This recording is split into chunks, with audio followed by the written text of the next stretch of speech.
JEE advance 2021 physics section A का question है हमारे पास में। ये क्वेश्चन थर्मोडायनेमिक्स का क्वेश्चन है। इस क्वेश्चन को करने से पहले इसमें जो कॉन्सेप्ट्स यूज़ हो रहे हैं पहले हम उन कॉन्सेप्ट को समझेंगे। तो यहाँ पर सबसे पहले आपको पता होना चाहिए थर्मोडायनेमिक्स का फर्स्ट लॉ क्या होता है। देखो थर्मोडायनेमिक्स का फर्स्ट लॉ ये बोलता है कि मेरे पास में मान लीजिए कोई सिस्टम है, सिस्टम जैसे मेरे पास कोई कंटेनर है, उस कंटेनर के अंदर मेरे पास में कोई गैस फिल की हुई है, ठीक है। अब यहाँ पर अगर मैं इस कंटेनर को कुछ एनर्जी प्रोवाइड करता हूँ या फिर मैं इस गैस को कुछ एनर्जी प्रोवाइड करता हूँ, हीट प्रोवाइड करता हूँ, एग्जाम्पल के लिए मान लीजिए मैं इसको 5 जूल हीट प्रोवाइड करता हूँ, ठीक है। तो मैंने जो इसको एनर्जी या हीट प्रोवाइड की है इस गैस को, ये गैस उसको दो तरीके से यूटिलाइज कर सकती है, मतलब दो तरीके से इस एनर्जी का यूज कर सकती है। पहला तो यूज ये कर सकती है कि इसमें ये एक्सपेंड हो सकती है, इस एनर्जी को लेकर ये एक्सपेंड हो सकती है और इसके सराउंडिंग के अंदर जो गैस या मटेरियल प्रेजेंट है, इसके सराउंडिंग जो है उसके ऊपर ये वर्क कर सकती है। जब ये एक्सपेंड होगा तो जो एक्सटर्नल इस पर प्रेशर अप्लाई हो रहा है उसके अपोजिट ये एक्सपेंड होगा, तो ये इन्वायरमेंट के ऊपर वर्क करेगा। तो वर्क करने के लिए एनर्जी चाहिए, वो एनर्जी कहाँ से आएगी, जो हमने एनर्जी प्रोवाइड की है वहाँ से एनर्जी आएगी। तो मान लीजिए मैंने इसको 5 जूल हीट दी, उस 5 जूल हीट का इसने 2 जूल हीट को यूटिलाइज कर लिया वर्क डन करने में, एक्सपेंड होने में। तो पीछे बच गई अपने पास 3 जूल हीट, ये 3 जूल एनर्जी। ये 3 जूल जो एनर्जी है ये गैस के पार्टिकल्स के पास रहेगी, गैस के अपने पास जो मॉलिक्यूल्स है, एटम्स हैं, उनके पास रहेगी ये 3 जूल एनर्जी। और किस फॉर्म में रहेगी एनर्जी, ये उनकी काइनेटिक एनर्जी और पोटेंशियल एनर्जी की फॉर्म में रहेगी उसके पास में, जिसको हम बोलते हैं इंटरनल एनर्जी, ठीक है।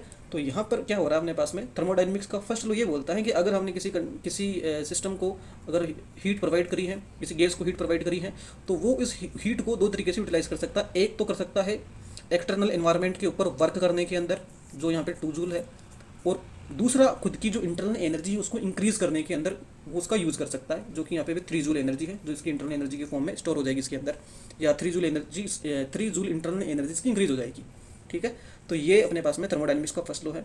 अब इन जनरल हम इसको ऐसे लिख सकते हैं कि अगर मान लीजिए हमने किसी सिस्टम को अगर DQ हीट प्रोवाइड करी तो DQ हीट को यूटिलाइज कर सकता है एक तो वर्क डन करने में, और हमें यहाँ पर जो वर्क डन होता है उसको लिखते हैं PdV, गैस के द्वारा जो वर्क किया जाएगा उसको हम PdV लिख सकते हैं, प्लस ये खुद की इंटरनल एनर्जी इंक्रीज करने में इसको यूज़ कर सकता है, तो ये हो गया DU। अगर हम ये DU क्या है, यहाँ पर DU है इंटरनल एनर्जी में चेंज, ओके, और DV है यहाँ पर उस जो हमारी गैस है उसके वॉल्यूम में चेंज, ओके। तो ये हमारे पास में थर्मोडायनेमिक्स का फर्स्ट लॉ है। आई होप ये आप सबको पता होगा। इसके अलावा आइडियल गैस के लिए हमारा एक इक्वेशन होता है PV = nRT, ये हमें पता होना चाहिए।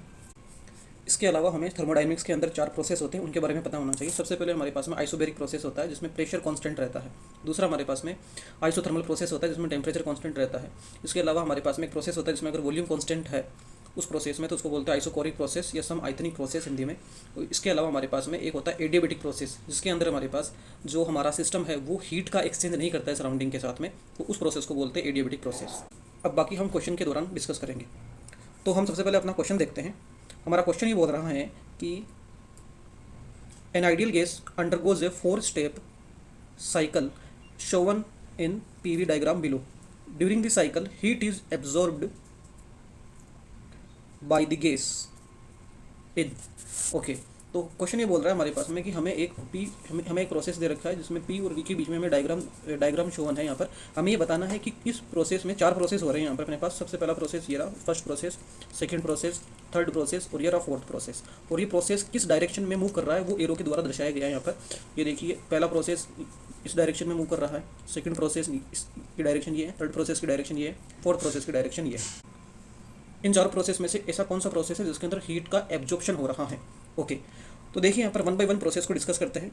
सबसे पहले हमारे पास में जो प्रोसेस दे रखा है, ये प्रोसेस फर्स्ट वाला, इसमें आप देखिए कि ये जो प्रोसेस है, प्रोसेस फर्स्ट, ये आइसोबैरिक प्रोसेस है क्योंकि इसमें प्रेशर जो है वो कांस्टेंट है इस प्रोसेस के दौरान। अब इसका पता कैसे चला हमें कि प्रोसेस के दौरान प्रेशर कांस्टेंट है। देखिए इस प्रोसेस के ऊपर आप कोई भी 2 पॉइंट ले लीजिए, जैसे पॉइंट नंबर यहाँ पे एक पॉइंट ले लिया मैंने A, यहाँ पर दूसरा पॉइंट ले लिया मैंने B, ओके। अब इस पॉइंट के ऊपर अगर मैं प्रेशर देखता हूँ तो प्रेशर ये हमारा प्रेशर होगा, और पॉइंट B के ऊपर भी अगर प्रेशर देखूंगा मैं तो प्रेशर यही होगा। यानी कि पॉइंट A और पॉइंट B दोनों के ऊपर जो प्रेशर है हमारे पास इस प्रोसेस में वो सेम है।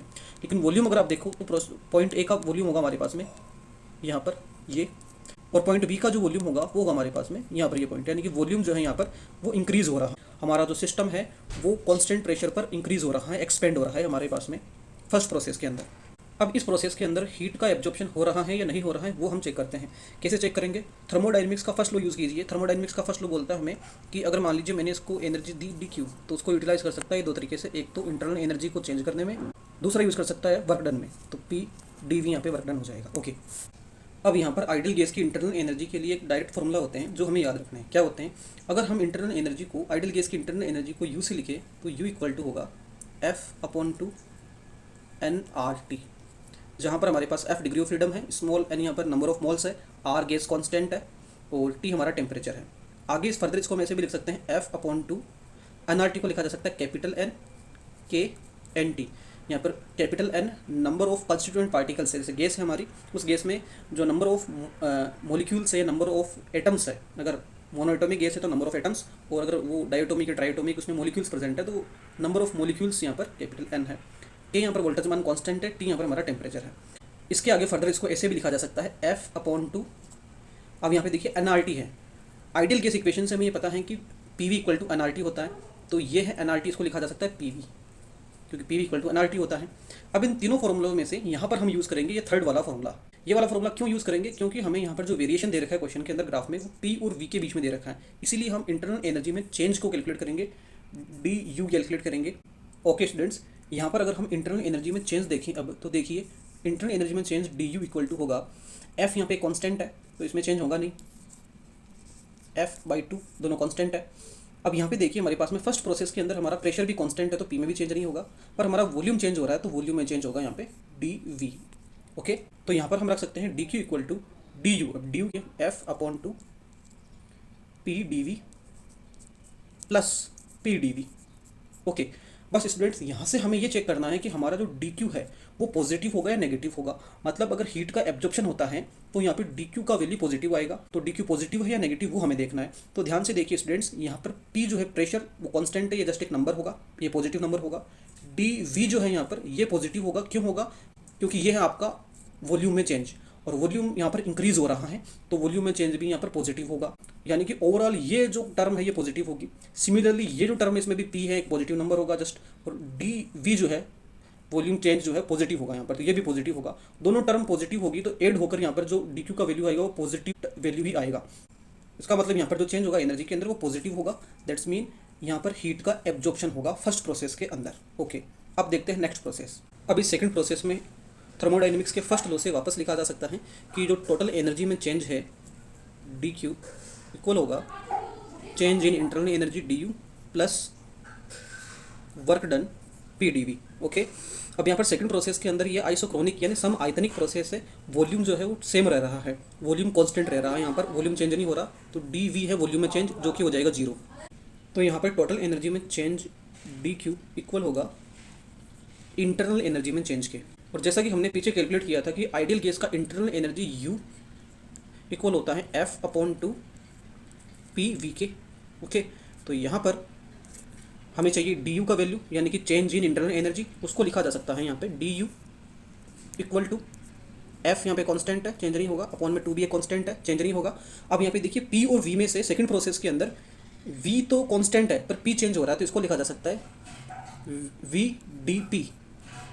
स्टूडेंट्स यहाँ पर ध्यान दीजिए, F डिग्री ऑफ फ्रीडम है जो कि पॉजिटिव नंबर होगा, 2 एक पॉजिटिव नंबर है, V जो है यहाँ पर वॉल्यूम है जो कि एक पॉजिटिव नंबर होगा, और DP है प्रेशर में चेंज। और यहाँ पर सेकंड प्रोसेस में हमें दिखाई दे रहा है कि प्रेशर जो है वो डिक्रीज़ हो रहा है, प्रेशर डिक्रीज़ हो रहा है। इसका मतलब ये हुआ कि यहाँ पर जो इंटरनल एनर्जी में चेंज होगा या DP में जो चेंज होगा वो होगा नेगेटिव। DP में जो चेंज होगा वो नेगेटिव होगा, माइनस का साइन आएगा यहाँ पर, यानी कि DU जो आएगा यहाँ पर वो नेगेटिव आएगा, नेगेटिव साइन आएगा यहाँ पर। ठीक, अब यहाँ पर इंटरनल एनर्जी में चेंज नेगेटिव होगा तो यहाँ पर जो टोटल एनर्जी में चेंज है वो भी नेगेटिव होगा। इसका मतलब ये हुआ DQ नेगेटिव आ रहा है, इसका मतलब ये हुआ कि हमारे सिस्टम के द्वारा हीट का एब्जॉर्प्शन नहीं हो रहा है। अब चेक करते हैं प्रोसेस नंबर थर्ड। फ्रेंड्स, यहाँ पर हमने अभी फर्स्ट प्रोसेस चेक किया, उसके अंदर हमारे पास में हीट का एब्जॉर्प्शन हो रहा है, सेकंड प्रोसेस में हीट का एब्जॉर्प्शन नहीं हो रहा है। अब थर्ड प्रोसेस को हम चेक करते हैं इसमें हीट का एब्जॉर्प्शन होगा या नहीं होगा। तो सिमिलरली देखो थर्ड प्रोसेस को देखें तो यहाँ पर हमारा जो प्रेशर है वो कांस्टेंट है, हर पॉइंट पे प्रेशर जो है वो कांस्टेंट है, पर वॉल्यूम यहाँ पर चेंज हो रहा है। ठीक है, और इसके जो प्रोसेस की जो डायरेक्शन है वो इस डायरेक्शन में है ऐसे, मतलब यहाँ पर जो आपका वॉल्यूम है वो डिक्रीज हो रहा है। ओके, तो यहाँ पर हम थर्मोडायनेमिक्स के फर्स्ट लॉ से वापस लिख सकते हैं DQ इक्वल टू होगा PdV प्लस DU और यहाँ पर u इक्वल होगा F/2 PV। तो इसमें जो चेंज होगा du में वो होगा इक्वल टू F/2। अब यहाँ पर P कांस्टेंट है, वॉल्यूम में चेंज हो रहा है dV, और वॉल्यूम में जो चेंज होगा वो नेगेटिव में होगा। नेगेटिव क्यों होगा? क्योंकि वॉल्यूम यहाँ पर डिक्रीज हो रहा है। तो यहाँ पर अपने पास इंटरनल एनर्जी में चेंज नेगेटिव होगा। ओके, तो इसे हम लिख सकते हैं dq equal to PdV plus du का वैल्यू है हमारे पास में F/2 PdV। अब यहाँ पर जो dV है वो नेगेटिव है, तो ये पूरा टर्म नेगेटिव होगा। यहाँ पे भी dV जो है नेगेटिव होगा, P पॉजिटिव होगा, तो ये पूरा टर्म भी नेगेटिव होगा। अब इन दो नेगेटिव टर्म्स का एडिशन होगा तो यहाँ पर जो एक नंबर आएगा वो नेगेटिव नंबर आएगा। कुल मिला के अपने पास में dq नेगेटिव आ रहा है। यहाँ पर dq नेगेटिव आने का मतलब हीट का एब्जॉर्प्शन नहीं हो रहा है, टोटल एनर्जी में कमी हो रही है। ओके, अब चेक करते हैं फोर्थ प्रोसेस। देखिए स्टूडेंट्स, फोर्थ प्रोसेस में वापस हम लिख सकते हैं dq इक्वल्स टू होता है du प्लस PdV। अब यहाँ पर वापस हमारा जो इंटरनल एनर्जी उसको लिख सकते हैं u equal to F/2 PV। तो यहाँ पे du change in internal energy लिखा जा सकता है F/2। और यहाँ पर अपने पास में जो फोर्थ प्रोसेस है उसमें P चेंज हो रहा है और V कांस्टेंट है। V तो है कांस्टेंट और P चेंज हो रहा है, तो P में जो चेंज होगा उसको dP से लिखा हमने। अब यहाँ पर जो P में चेंज हो रहा है वो पॉजिटिव चेंज होगा। पॉजिटिव क्यों होगा? क्योंकि P यहाँ पर इंक्रीज हो रहा है। देखिए ये डायरेक्शन है, कुल मिलाकर P यहाँ पर इंक्रीज हो रहा है, तो P में जो चेंज होगा वो पॉजिटिव होगा। तो यहाँ पे हम dq को लिख सकते हैं dq equal to F/2 VdP plus, अब आगे देखिए जो नेक्स्ट टर्म है यहाँ पर जो वॉल्यूम है वो कांस्टेंट है, तो ये टर्म हो जाएगी जीरो। वर्क डन नहीं होगा, यहाँ पर वॉल्यूम कांस्टेंट रहेगा, वर्क डन नहीं होगा, तो ये पूरी टर्म जो है जीरो हो जाएगी, क्योंकि dV जो है वॉल्यूम में चेंज जीरो है, इसलिए तो जीरो। अब यहाँ पर हमें साफ दिखाई दे रहा है कि dq जो है वो डिपेंड करता है प्रेशर में चेंज की, और प्रेशर में चेंज पॉजिटिव हो रहा है यहाँ पर, तो यहाँ पर dq में चेंज आएगा पॉजिटिव। dq में चेंज पॉजिटिव आने का मतलब ये हुआ कि यहाँ पर हीट का एब्जॉर्प्शन हो रहा है। हमारा जो फर्स्ट प्रोसेस है उसके अंदर हीट का एब्जॉर्प्शन हो रहा है, सेकंड प्रोसेस में हीट का एब्जॉर्प्शन नहीं हो रहा है, थर्ड प्रोसेस में हीट का एब्जॉर्प्शन नहीं हो रहा है, और फोर्थ प्रोसेस में हीट का एब्जॉर्प्शन हो रहा है।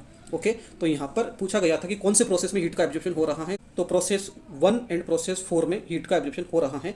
तो यहाँ पर सिंगल करेक्ट ऑप्शन होगा, और step 1 and 4 option number C यहाँ पर करेक्ट होगा हमारा answer. Okay students, I hope आपको ये समझ में आया होगा। फिर भी आपके कोई क्वेश्चन है तो आप कमेंट बॉक्स में पूछ सकते हो। Thank you.